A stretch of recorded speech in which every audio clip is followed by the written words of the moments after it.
Okay. Guys, ito guys, USD JPY natin.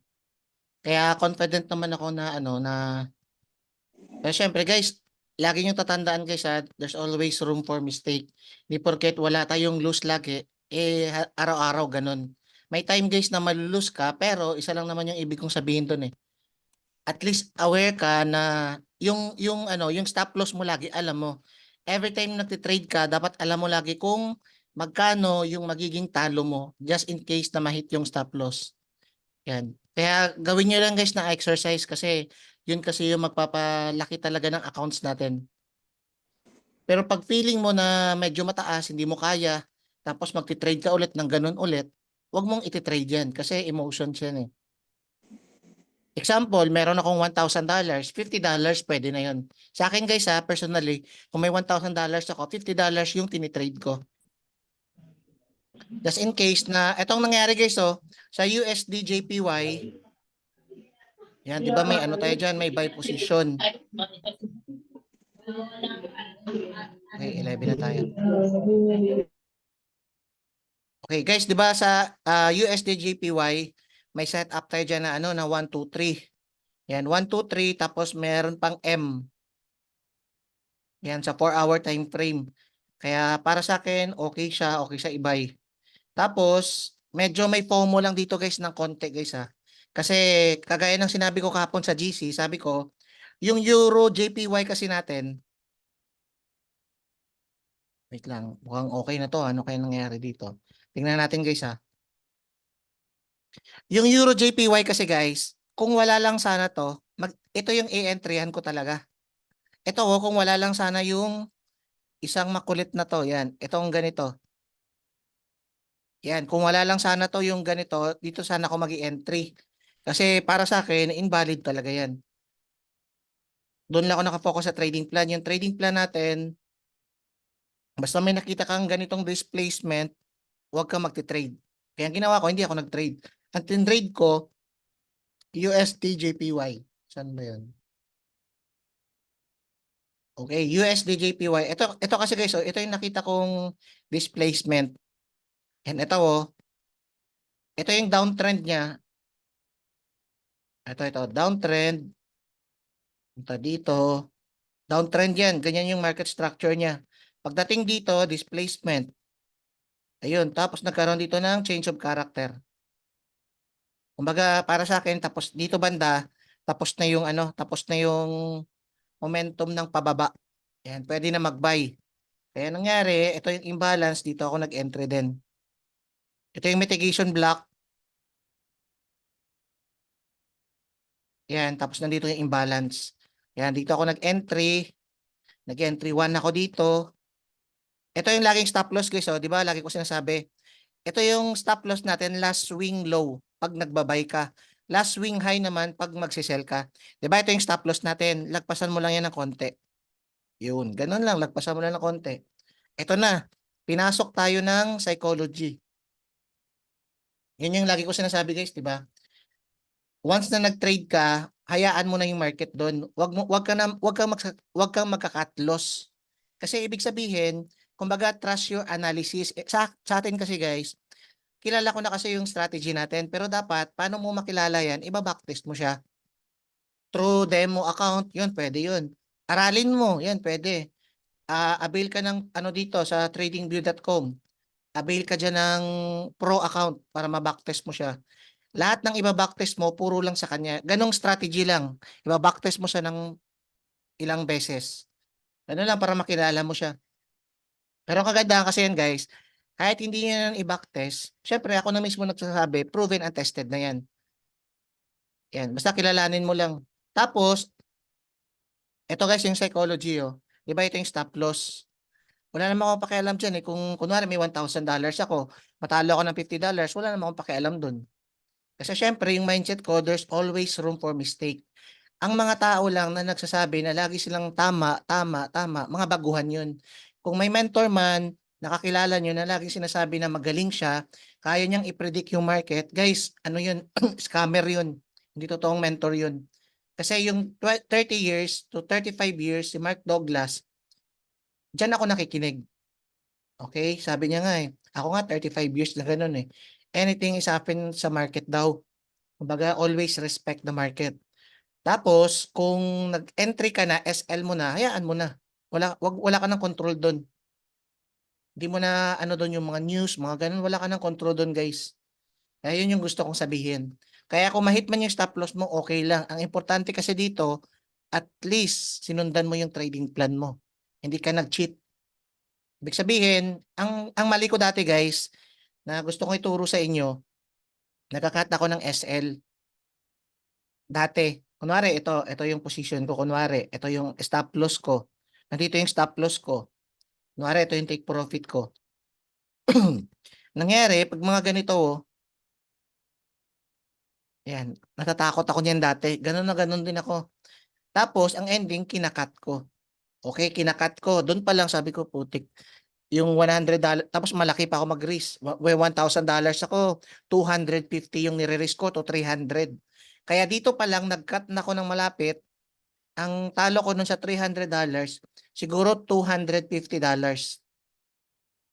Pag-cut, sorry, nablaukan ako ah. Pag-cut ko, ang nangyari, pag-cut ko, 250 na no, di ba natalo na ako, sabi ko, putik, hindi ko kaya. Yung $1,000 ko, grabe yung impact sa akin. Ang mas malupit pa nito, pag-cut ko, biglang lipad. Nako, double kill. Yun ang matinding psychology. Sabi ko, parang ayoko nang magano, parang tinatamad na ako, parang natatakot na ako sa market. Yun. Kahit alam ko yung strategy ko, maganda yung strategy ko, useless kapag wala kang trading psychology. Ito, trading psychology to guys eh. Ganun kalupit yung market. Nandito yung target mo, ang gagawin niya, ililipad niya, i-hype niya, kumbaga paglalaroan yung feelings mo. Yan ito, tuwang-tuwa ka, ang galing ko, grabe, ang galing ko, blue lahat. Okay, pagdating dito, putik, ano na yan, cut na, ano na ba to? Ano nang gagawin ko dito? Namumula na lahat. Ikaw naman, entry ka pa ulit, dagdag ka, lumipad. Okay, buti na lang. Kaya. Tapos biglang ganito. O yun, dagdag ka na naman, tapos biglang dumagdag ng ganun. Cut, sabay lipad, event. Ganun guys, tama naman dapat guys yung ano mo. Tama naman dapat yung target mo, kaso matindi yung psychology dyan bago yan ma-hit. Ganun guys, ito yung nagpapahirap sa market. Real talk lang guys ha. Ito yung reason, yung mga swing high and low na yan yung nagpapatalo sa mga trader na mga baguhan. At the same time, syempre pag experienced trader ka na, hindi naman sa pag-ano guys, katulad sa akin, wala naman akong pakialam eh. Basta nag-entry na ako ng ganun, wala na. Silip na ako dyan minsan, okay, negative pa, okay lang. Hit yung stop loss ko, okay lang. Dami namang opportunity guys eh. Pero sa akin, minimake sure ko na inantay ko talaga yung entry ko. Ganun lang, inantay ko siya, pinag-aralan ko siya, nakameditate ako, kumbaga guys, ang daming preparation na ginagawa ko about sa mindset bago ako mag-take ng trades. Kaya yun, confident ka sa sarili mo na okay, kung ano man mangyari, okay lang yan. Ganun hindi lang guys, basta buy and sell. Tapos strategy. Hindi ganun yung tunay na trades. Kaya ang ending, ang daming nasusunog guys ng mga newbies kasi wala silang disiplina or walang mentor na maayos na tinuturo sa kanila yung ganito. Meron kasing ganito, ang nangyari kasi sa akin, tuturuan mo ako, pero isang araw, dalawang araw, okay, magigets ko yan. Pero hindi mo siya maiintindihan ng malalim. Iba yung mentor na tinututukan ka, yung may daily life at nire-remind ka lagi. Iba yun. Kasi darating yung time, magugulat ka na lang, kaugali mo na pala yung tao na yun. Parang iba na yung kilos mo. Tapos parang, ba't ganun? Parang nag-iiba na ako. Diba? Si Raymond, tsaka si Eseng, nandito ba? Yan, alam niyo yun, di ba? Tapos si Ma'am Shelo, yan. Si Ma'am Shelo naman. Basta alam niyo na yun lahat. Yung mga nakaka-PM ko. Kumbaga, si Ma'am Ira, di ba? Alam niyo na yun. Kung ano yung nagbago. Imagine mo, 2,000 pesos, 3,000 pesos lang. Tapos aayawan nila. Gusto pa nila mag-live kasi matatalo daw nila yung market kasi eto sureball to, may pera dito, tapos dito kami sa free mentoring lang. Pero ang ending, sunog ka pa rin. Matatalo ka dyan ng 20,000, 30,000. Okay lang kasi charge your experience eh. Ganun, pero hindi yun eh. Ang charge to experience, guys, 200K to 300K mauubos mo dyan. Tapos gagawa ka pa ng marketing plan. Tapos, lalo na pag hindi mo pa naintindihan yung ano, yung tinatawag na edge sa market. Ibig sabihin, yung ano, yung winning trades mo or winning strategy mo na proven and tested. Yan yung pinakamahirap na part din, guys. Kung paano siya ma-determine. Kaya dapat, ngayon, binibigyan ko na kayo ng setup. Hindi nyo na kailangan magganon pa. Hindi na kailangan magpakahirap pa ng ilang years tapos magsunog ng capital. Ito na, nandito na yung A+ setups. Tested and proven, every time magti-trade ka, ito na yung iti-trade mo for the lifetime. Wala ka ng ibang strategy dyan, nag-buy man si ganito, nag-sell man si ganito. Kumbaga sa sarili mo, who cares? May sarili akong trading plan. Yan, ganun, ganun lang.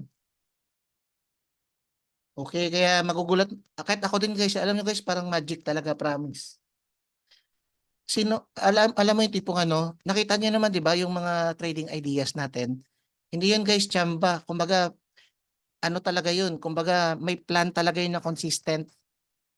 At the same time, naging consistent lang naman ako nung time na naging disiplinado na ako. Nung time na kunwari, naging kalmado na. And nung naging kalmado na ako, okay na lahat. Pero nung time nagigil talaga ako na entry, hindi ako makapag-antay, tinatamad na ako, ganun. Yun yung pinakamahirap na part. Okay, kaya kung pabalik-balik man guys yung psychology natin, dapat lang. Kasi 1 day, 2 days, hindi mo ma-master yan. Turuan kita strategy, tapos masterin mo. Wala kang psychology, wala kang risk management. After ilang days, bigla mo sasabihin, Coach, wipe out ako. Kasi guys, di ba, ako guys nagme-mentor sa inyo. Okay, ako nagme-mentor. Master ko na to lahat, marunong ako sa trading. Master ko yung trading plan natin. Siyempre, ako naka-invento nun. At the same time, minodule ko talaga siya. Kumbaga, ilang months yung Google ko dyan. Tapos, pinaktest, kilala ko na to lahat. Pero, katulad kagabi, uminom lang naman ako guys kasi syempre, may position na ako. Kumbaga, hindi ko na kailangan mag-TA, ganito, ganyan. Pero what if, nakainom ako, tapos stress ako, magti-TA ako guys, talo nyo ako, kunwari. Talo nyo ako kung ganong araw, nakafocus ka, tapos nakameditate ka, kompleto ka lahat.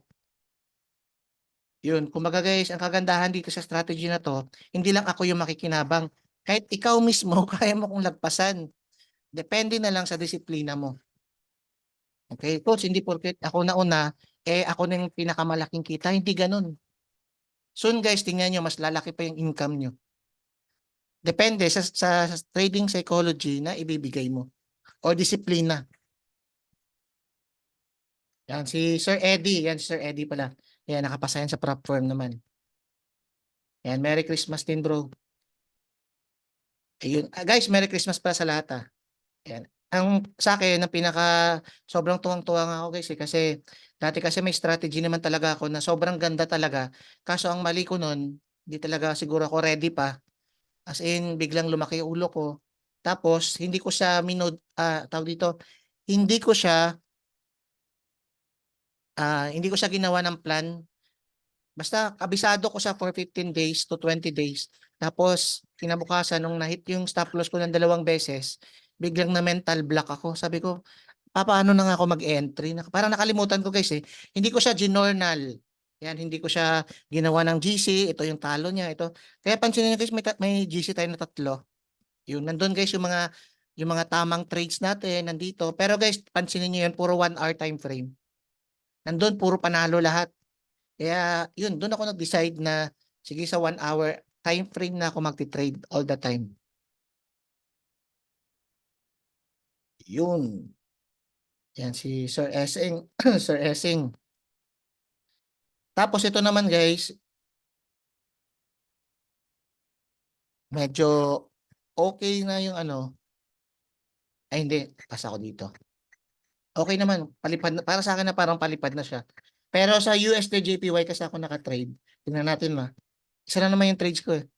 Okay sana kung bumagsak na, pero okay lang yun. Ang kagandahan kasi niya, ito yung nakita ko. Kahit sabihin natin na invalid to, kahit sa akin valid to kaya nga lumipad eh. Ginamitan lang tayo ng psychology. Ang dami lang na-hit na stop loss to. Nung na-hit yung stop loss dito, nagkaroon ng big moves. Wala namang event yata dyan. Pero nagkaroon kagad ng big moves. Dahil yan sa mga ano, sa mga nakita ng stop loss. Kaya dito, ito yung confluences ko. Ito pala yung analysis ko. Kunwari ito, okay na to, di ba? What if lang na kunwari hindi talaga to? What if ito yung displacement? Bullish, bullish, bullish, bullish. Walang halong bearish. Tapos dito na nagsimula yung bearish pababa. Ang mas malupit nito, binigyan tayo ng kahit 2 candles and 3 candles and okay lang. Kasi ito naman sa akin yung pinaka-importante guys eh. Ito displacement. Sa akin, ano na, in-improve na natin. Buti lang na-discover ko to. Alam niyo ba kung bakit ko na-discover to? Kasi na-hit yung stop loss ko. Kung hindi na-hit yung stop loss ko, hindi ako mag-grow. Yun. 'Di ba naalala niyo last time nung na-hit yung stop loss ko, sabi ko, okay naman yung trading plan, okay naman lahat, okay naman, valid naman. Saan kaya ako nagkamali? Nung na-hit yung stop loss ko, yun. Nakita ko meron ditong another bearish. May bullish, bearish, bullish, bullish. Tapos biglang yung displacement pala nun matamlay. Parang fake. Kaya ending na-hit yung stop loss ko bumagsak. Sabi ko, okay may change of character naman. Kaya guys, tandaan nyo guys yung first leg ng displacement, napaka-importante niyan. Yan yung reason bakit ito yung tinrace ko kasi meron dito 1, 2, 3 bullish. Yan na. Dito naman, kahit lumipad pa to, panalo sana ako, wala naman akong pakialam. Kasi wala naman yan sa trading plan natin. Ito dapat to, 1, 2, 3 kaso hindi nag-breakout. Hindi nag-breakout guys, di ba? Kaya bumagsak. Yan yung iba dyan, nagbabay na kagad, wala pang candle close. Above or below, hindi makapagantay, kaya ending na stop loss. And gano'n lang naman patience lang naman eh. Tapos dito, naghanap ako dito ng ano, wala talaga. Pero ito pala, sorry. Ito na, nakita ko na. Dito, pero hindi ko na iti-trade to kasi parang late na eh. Parang ito na lang, 1, 2, hirap basahin wait lang. 3. Ito na, dito tayo magsimula. 1, 2, 3, 4. Tapos biglang bumagsak, at least 2 candles. Okay, then, ito na, parang ganito siya guys, oh. Nandito yung BIC natin. Ito. Okay. Parang ganyan. Parang ganito yung itsura niya. Galing dito, pinag-isa ko na lang. Ito yung pinakamahirap din guys. Sa akin kasi, nagkataon lang na, syempre matagal na ako, kaya kabisado ko. Dito kayo matatagalan din sa pagpat. Kasi, imagine nyo, sino-shortcut ko, di ba? Ginaganon ko na lang. Pero dapat hindi ganon kasi, di ba, may mga ganon-ganon. Inaano ko na lang guys, parang ganito, oh. Dapat ganito siya, ganito, ganyan. O di ba? Isang ano lang naman sila. Isang alam mo yung tipong ito yung pinaka-high niya, tapos dito ito rin yung pinaka-high niya, kaya pinagsama ko na lang para hindi ako malito. Ako din hindi ko rin kayang explain kasi ano na parang ano lang, parang kilatis sa market. Nakikilatis ko siya. Sobrang araw-araw ba naman ako dati nag-trade eh. Kumbaga, tapos yung mata ko, ang hindi ko makalimutan, sinabi sa akin ng kaibigan ko, na kahit siya yung reason bakit nagpa-invest ako ng malaki kasi 1 month pa lang naman ako tapos tinuruan ako ng bullish engulfing. Tapos sinabihan ako, bro, pwede ka na magpa-invest. Imagine mo, tuturuan ako ng bullish engulfing, magpapa-invest ako. Ako naman, dahil sabi ko sa sarili ko, mataas yung belief level ko sa sarili ko, nag-try naman ako. Ang ending, nasunugan. O guys, ito, bearish, bullish, bearish, bearish. Kaya pinagsama ko na hanggang dito. Kasi hindi naman to valid eh. Parang ganyan siya guys, para sa akin siguro, ano to, ah, going up. Siyempre, tingnan natin yung 1 day. Yung 1 day niya, una, ito.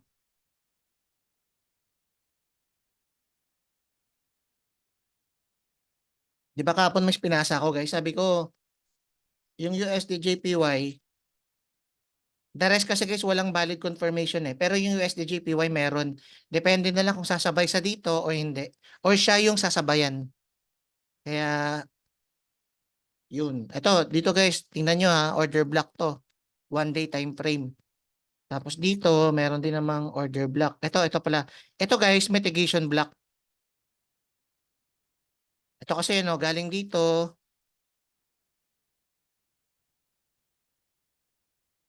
Ito yung downtrend niya. Ito yung downtrend niya. 1, 2, 3, 4. Tapos bagsak pa sana yan. Kasong ending, nagkaroon dito ng break of structure sa 1 day time frame. Eh no, candle close above. Tapos 2 candles lang, kaya mas okay.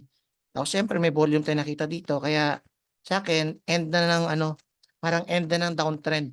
Kasi kung magko-continue yung downtrend, sana hindi to na ano na hindi siya dapat na break. Tapos nagkaroon dapat dito ng change of character. Kaso dito kasi sa area na to, nagkaroon tayo ng ano equal low. Yan dito. Wala tayong nagkaroon, hindi tayo dyan nagkaroon guys ng break of structure. Kasi kung nagkaroon tayo ng break of structure, pwede yan bumalik dito tapos bagsak ulit. Okay. Sige guys, alam ko na yung magiging lesson natin. Ito guys, so masterin nyo to guys ha. Ito yung tinatawag na market structure. Ito yung uptrend. Ito yung ito yung takbo niya lagi. 1, 2. Uptrend yan guys ha. Pag nakakita kayo ng ganyan, ito yung mga pinaka key level. Mga key level yan. Yan. Ito naman, key level naman to pero parang hindi siya talaga malakas. Kaya kahit ma-hit yan, kahit ma-breakout yan, pagdating dito guys, sagrado na to yung lugar na to. Itong area na to, at dito kayo mag-focus ulit. Ulitin ko ha. 1, 2, 3. Okay, ganyan. Guys, ito yung i-focus niyo lagi. Itong linya na to. Yes, sa 4-hour time frame, yan yung pinakamalakas. Yan yung pinakamalakas na key level. Diyan nagbabounce yung price. Saan nyo gusto guys magti-trade? Saan nyo gusto mag-trade? Sa key level or sa hindi naman gaanong ano, walang buyers, walang seller? Paano mo nalalaman na seller, na maraming seller diyan saka maraming buyers diyan? Yan, syempre, sa market structure. Yung strategy natin guys na A+. Yan, nandun guys yung mga seller at saka buyer. Yan yung reason bakit lagi tayong panalo. Yun. Nagkakaroon na tayo ng talo kung hindi ka nakafocus or may nakaligtaan ka. Yan, katulad ni Sir, nag-take notes talaga si Sir. Yan. Ulitin ko guys ha. Yan, 4-hour time frame. Hanggat hindi to guys nabe-break, hindi pa tayo bearish. Uptrend pa yan. Kunwari, may nakita kayong ganyan. Uptrend pa rin yan. Kahit pabagsak na. Ang tawag dito guys, pullback lang to. Downtrend lagi yung pullback. Yan. Pero overall, tingin kayo lagi sa higher time frame. Kung palipad ba o pataas. Kaya yun yung nagpapataas ng win rate natin guys eh. Okay, ang ending na niya, mangyayari dyan, pader to guys o pader. Hanggat hindi na be-break yan, huwag kang magsisell. Okay, kaya ang ending, sabay, lipad. Boom. Ganon yung mga takbuhan nila. Pinaka the best na setup ko talaga guys na nagkakaroon ako ng 10% risk. 10% sa capital ko na live.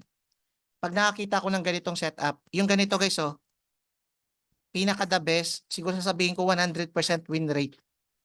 Pero minsan mo na kasi siya makita.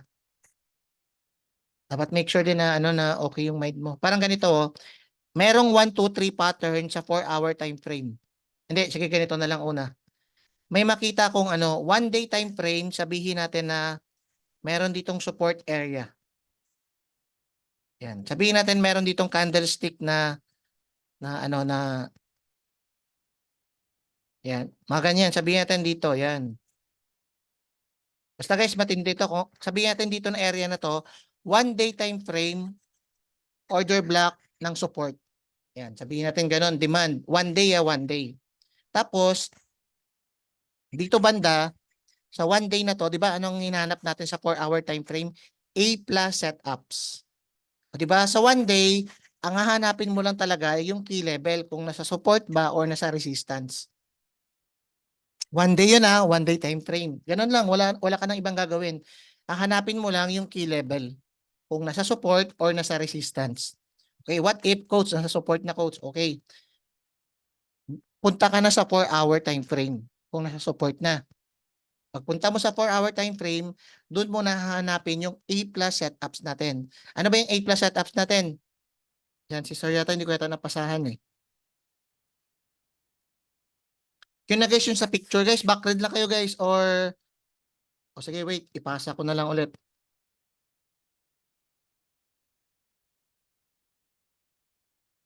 Ito guys para clear ulit. Ipapasa ko na lang ulit yung picture. Wait lang.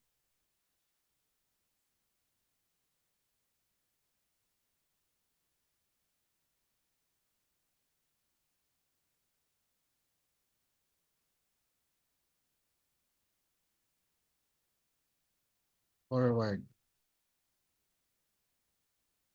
Wait lang guys ha. Okay, ayan na.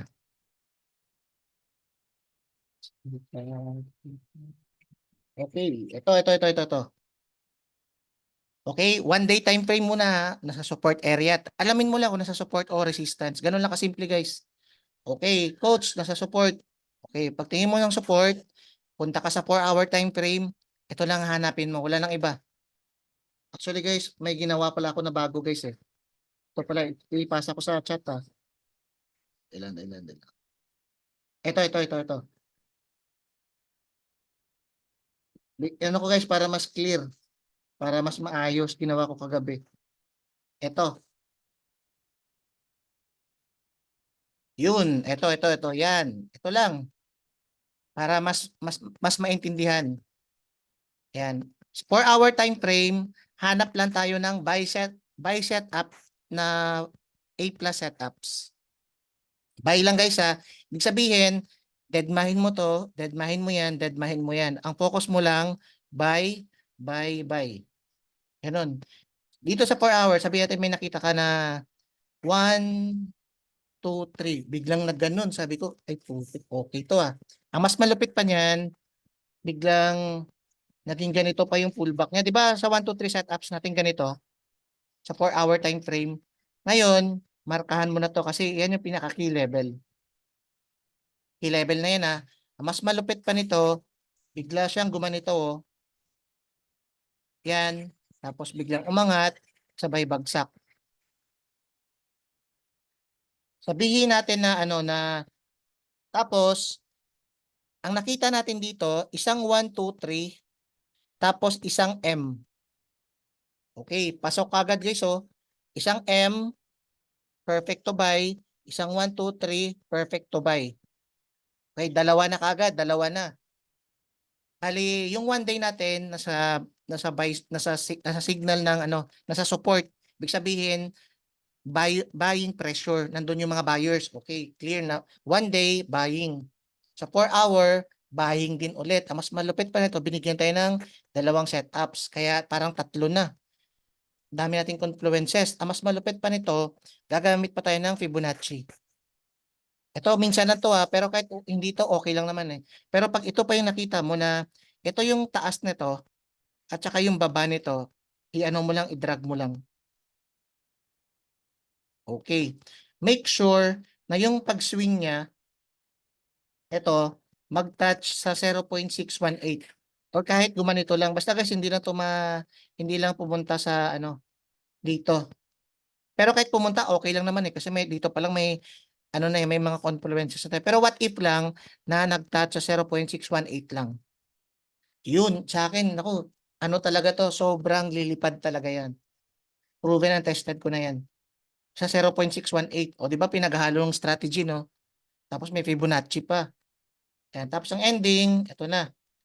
Tapos ang ending, nag-sell ka pala. Hindi, joke lang. Ang ending, nag-sell ka pala. Grabe yung buying pressure, no? Okay na, nandun na.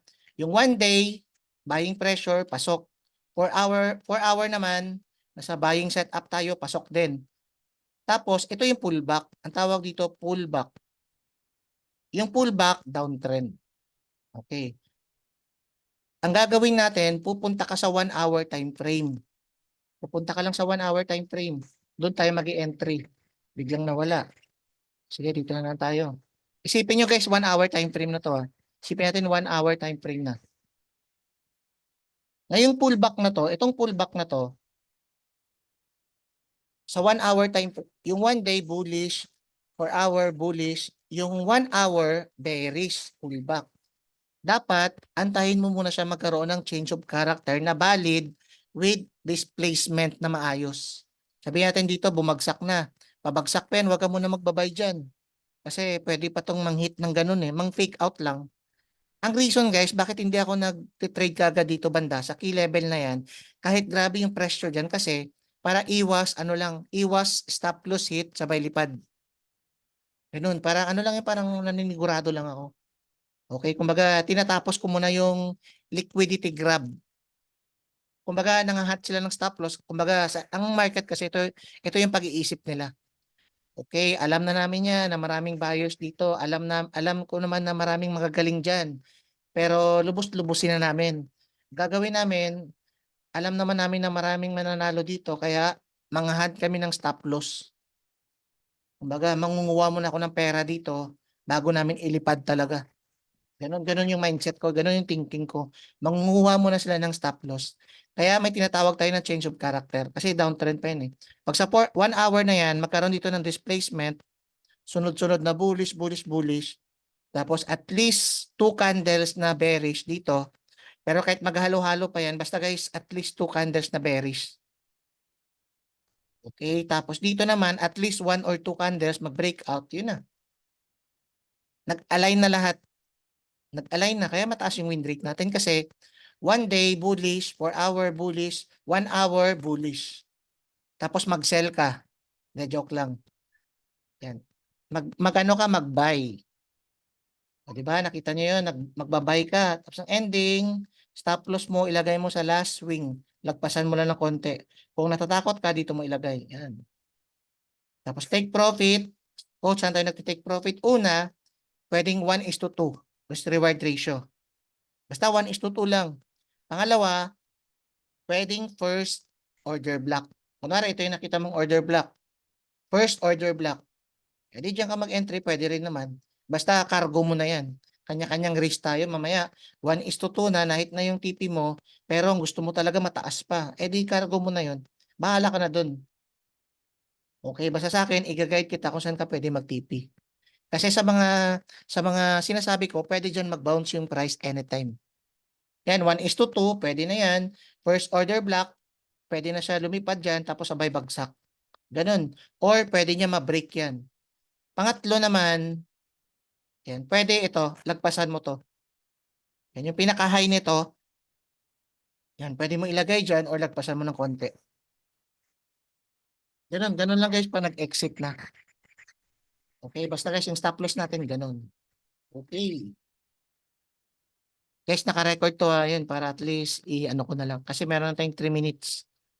Yan, USD-JPY naman ito sa akin okay naman kasi itong nangyari guys Yan. Importante kasi dyan, ito lang naman. Yan. Na-break niya to, nagkaroon din ng breakout dito. Dito tsaka dito rin. Kaya sa akin, ano talaga siya, bullish talaga siya. Kung magkamali man ako, okay lang. Alam ko naman yung risk ko guys Basta ganun yung risk ko out of 1,000, $50. Yan yung kaya ko. Kasi minsan pag nag-$80 ako, parang may kirot Sabi ko, kaya kung may kirot, edi wag mong i-trade yan. Or pwede guys, balikan to. Balikan lang to. Ito, yan. Babalikan yung imbalance. Okay. Yan, coach. Oo. Maraming fake out dyan. Ako. May mga tama ko dyan. Sabihin natin may 60% na tama, 40% na FOMO ako sa fake out. Kaya dito ako sa 1 hour kasi 90% talaga siya. Pwede ko nga sabihin 100% eh. Pero syempre baka lumaki ulo ko, tapos makalimutan ko yung motto ko na there's always room for mistakes. Yan. Pag nawala sa isip ko yan, lalaki ulo ko, tapos hindi ko irerespeto yung market, magre-risk ako ng malaki. Yung ending, pwede ako masunugan. Kaya never kong sinasabi lagi na 100%. Tapos tsaka hindi ako nag-expect lagi na tama lagi yung trades ko. Bonus na lang kung bibigyan niya ako ng malakas na win rate na laging panalo. Bonus na lang yun. Pero sa akin, always ko nire-respeto yung market. Para irespeto niya rin ako. Ganun lang, parang tao lang, no? Sabi ko nga, lahat to may kinalaman talaga sa personal life eh. Kasi kung mainitin yung ulo mo, dito lagot ka. Lalo na pag mayabang. Guys, ito ha, kunwari lang mayabang kayo, naku, promise, ubusin talaga pera nyo. Promise. Kaya attitude kasi guys, napaka-importante dito. Dapat kalmado lang, relax lang, manalo ka man, okay din. Pero syempre, may excite ka.